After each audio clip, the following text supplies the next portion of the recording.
क्या चाहते हैं कहना। तो इस तरह के लोगों को जो है, हम लोग करीब 600 लोगों को सर यहाँ पर रखे हुए हैं। जितना हो सकता है उनकी सेवा करते हैं। ज्यादातर तो फिजिकली जो है कह लीजिए कि क्योंकि रोड पर पड़े रहते हैं, पोल्यूशन इतना है, तो सीओपीडी के बहुत सारे पेशेंट हैं हमारे यहाँ। पानी जो है सड़कों का पी रहे हैं, गंदा पानी है, तो लीवर किडनी इस तरह के बहुत सारे इस तरह की बीमारियों के जो फिजिकली जो है डिसेबल्ड लोग हैं, ये ये लोग जो हैं आते हैं, केयर करते हैं। काफी अच्छा जो है सौरभ जी ने बना रखा है। तो ठीक ये है। आपके दिल्ली में कितने हैं, और गढ़ में कितने हैं, गढ़ मुक्तेश्वर में? दिल्ली में कितने लोग हैं? दिल्ली में सर अब तो 200 के करीब हो गए। दूसरा होम भी खुल गया है। बहुत बड़ा होम एक खुला है दिल्ली में। बहुत बड़ी लैंड एंड विद रूम मिल गया है, और शायद वो दिल्ली का सबसे बड़ा होम होगा। तो 200 के करीब यहाँ है, 400 के करीब जो है गढ़ मुक्तेश्वर में है। Okay, that's very good. Anshul, I will request you to start. Start, yes. So, Saurabh, I don't know what kind of information basically you need after listening. It appears to me that you require just basic information as a layman. What is dementia? So, Exactly, sir. yeah, you don't require more scientific information, which is not useful for you. So, dementia is a illness generally start in elderly population. After the age of 65, about 5% population suffer from dementia. And as age will increase, the dementia risk will increase. When we grow older, 75 more population will suffer from dementia, 95 more. So it's a age related and it's quite prevalent as you grow older.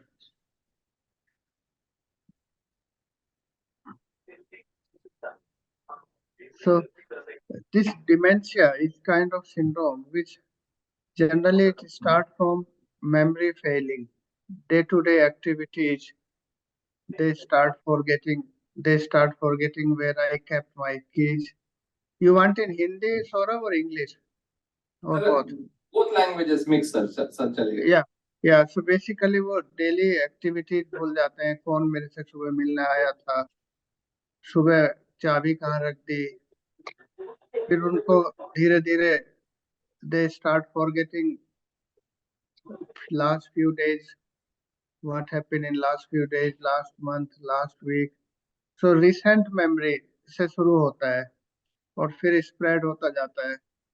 शुरू में उनकी जो long term memory है, past memory है, वो intact रहती है, उसमें कोई इफेक्ट नहीं आता.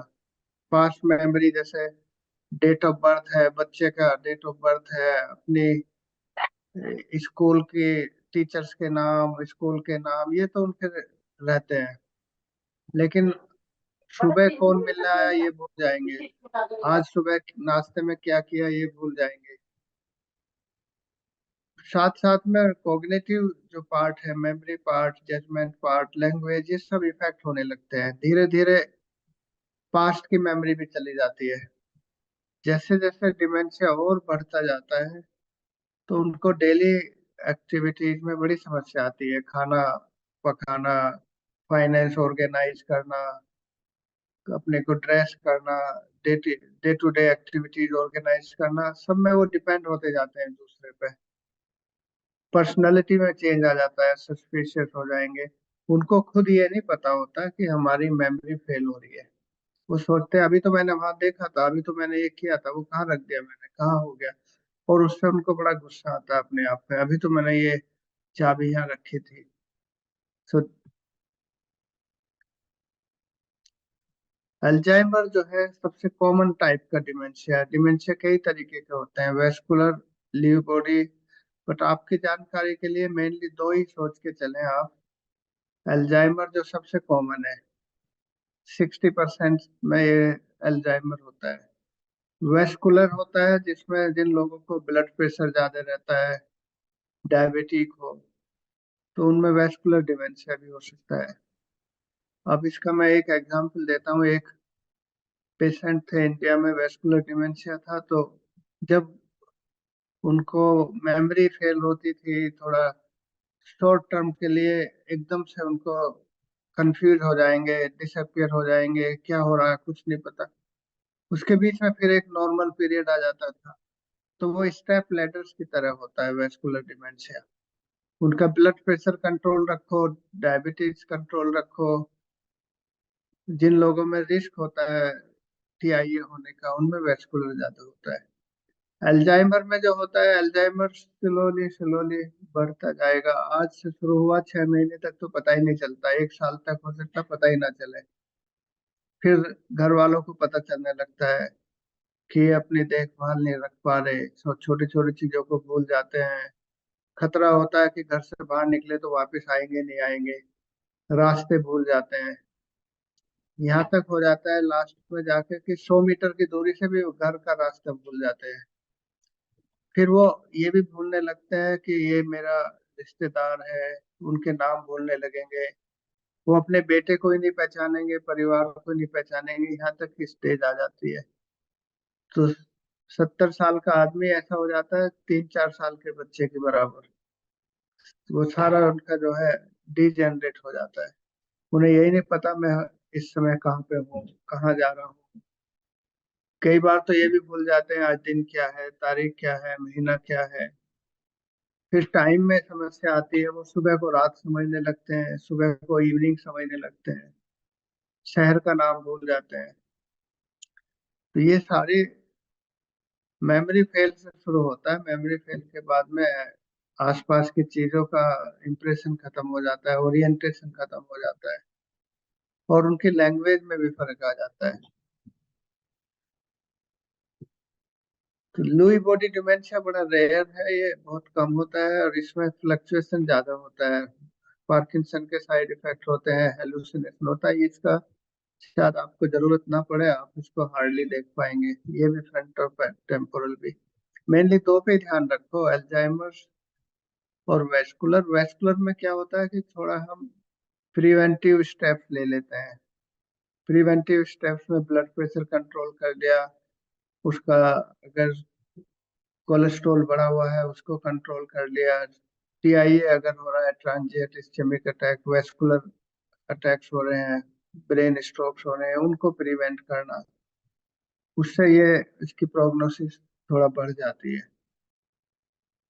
वेस्कुलर डिमेंशिया की प्रोग्नोसिस अल्जाइमर से बेटर है। अल्जाइमर में तो slow slow slow slow progression होते होते होते होते वो डिके होता जाता है, ब्रेन डिजनरेट होता जाता है, और ब्रेन के सारे फंक्शन धीरे धीरे चले जाते हैं। पूरी तरीके से वो हर चीज के लिए डिपेंडेंट हो जाता है, अपनी डेली एक्टिविटीज के लिए, खाने के लिए, हाइजीन के लिए, फाइनेंस प्लानिंग के लिए। इस become a like a small child. इसमें हमेशा हमें जल्दी से जल्दी इसको पिकअप करना, डायग्नोज करना। अभी मेरे दोस्त है, डॉक्टर हैं, वो डेंटिस्ट, उनके फादर को अर्ली स्टेज पे हुआ, उन्होंने अर्ली स्टेज पे उसको पहचान लिया, इलाज शुरू कर दिया। अल्जाइमर का आजकल अच्छा इलाज आने लगा, और वो सब जगह पूरी दुनिया में अवेलेबल है, दवाई आती है उसकी, और साइकाइट्रिस्ट उस दवा को शुरू कर देते हैं। तो उससे उसका प्रोसेस जो है डिके होने का, डिजनरेट होने का, वो स्लो डाउन हो जाता है। क्योर तो नहीं होता, एक बार डिमेंशिया शुरू हो गया तो हो गया, उसको क्योर नहीं कर सकते, इरेडिकेट नहीं कर सकते। वो स्लो स्लो स्लो स्लो बढ़ता ही जाएगा, लेकिन उसका प्रोसेस हम दवाइयों से स्लो डाउन कर देते हैं, पर्टिकुलरली अल्जाइमर्स में। वेस्कुलर में हम काफी अच्छे इफेक्टिव स्टेप्स ले सकते हैं। Cholesterol, blood pressure, diabetes control करना, एक्सरसाइज बढ़ा देना, फिटनेस बढ़ा देना। तो उससे टीआईए, वेस्कुलर एक्सीडेंट, स्ट्रोक कम हो जाएंगे, तो उसका इफेक्ट कम हो जाएगा।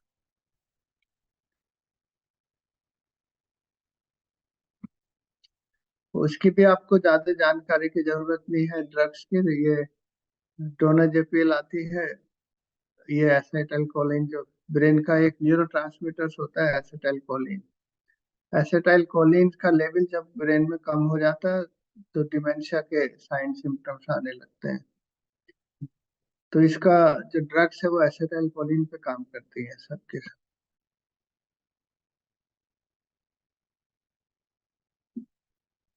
इट मे बी बेटर आप कोई केस का एग्जाम्पल ले लें, वो मेरे से डिस्कस करने में और उसको एक्सप्लेन करूं, क्योंकि जो आपके ऑडियंस है, आप जो जानना चाह रहे हैं वो बेसिक जानना चाह रहे हैं कि डिमेंशिया को पहचाने कैसे है, डिमेंशिया होता कैसे है। डिमेंशिया किसी को भी हो सकता है, जैसे जैसे एज बढ़ेगी तो चांसेस बढ़ेंगे। आज हम ये नहीं कह सकते कि मुझे आगे जाके डिमेंशिया होगा नहीं होगा। ऐसा कोई टेस्ट नहीं है जो हम प्रिडिक्ट कर दें कि आपको होगा या आपको नहीं होगा। 65 के बाद में चांसेस बढ़ते हैं।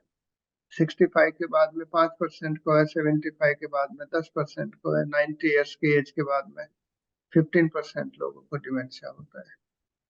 तो डिमेंशिया का जो है एज से रिलेटेड बहुत है। फिर किस तरह का डिमेंशिया है, एल्जाइमर्स है, वेस्कुलर है, लीwy बॉडी है, ये डॉक्टर्स के लिए इम्पोर्टेंट है। डॉक्टर्स उसी के हिसाब से इसका इलाज करेंगे। डिमेंशिया को हम क्योर नहीं कर सकते, इसको हम केवल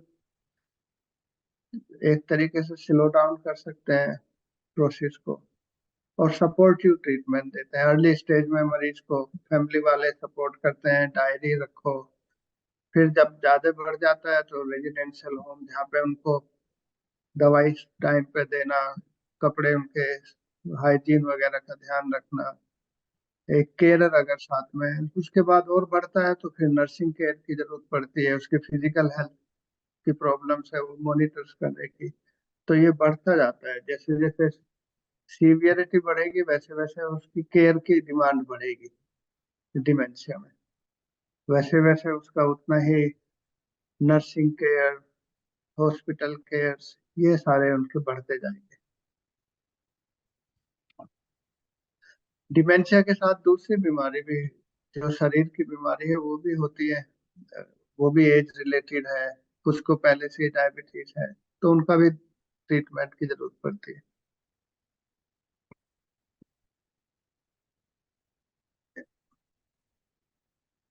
एक मिनी मेंटल स्टेट एग्जामिनेशन होता है, वो स्क्रीनिंग टेस्ट है, वो आप कर सकते हैं। उससे ये आइडिया लग जाएगा कि इसको डिमेंशिया की जांच करानी चाहिए पूरी तरह से।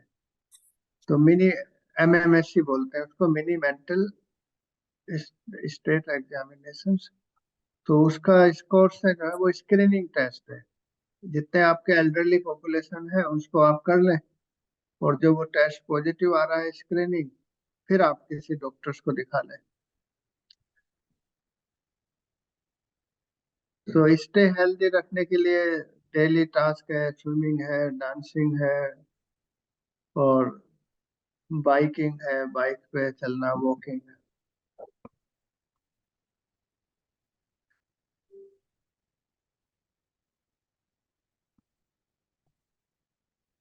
The best thing I can say only, जो आपके एल्डरली है जहाँ पे आपको रिस्क लग रहा है डिमेंशिया का, तो वहाँ एक MMSC mini mental state examination, simple question है उसमें। वो मरीज से पूछ के फिर एक डॉक्टर से असेसमेंट करा लो। डॉक्टर ने असेस करके बता दिया डिमेंशिया स्टेबलिश हो गया, फिर आप अपने को तैयार कर ले कि इसकी केयर स्टेप बाय स्टेप बढ़ती जाएगी। शुरू में वो डायरी से अपनी लाइफ मेंटेन कर लेगा, फिर उसको असिस्टेंट की जरूरत पड़ेगी। और ऐसे लोगों को हमेशा ये ध्यान रखना चाहिए कि अगर वो घर से बाहर जा रहे हैं, वापस आ पाएंगे नहीं आ पाएंगे, रास्ता भूलने का खतरा। उनको अकेले आपने ट्रेन से भेज दिया, बस से भेज दिया, वो टिकट भी खरीद पाएंगे नहीं। तो फिर उस जिस शहर में जाना उस शहर का नाम ना भूल जाए, भटक जाए, फिर वो वापस आने में उनको बड़ी समस्या होती है।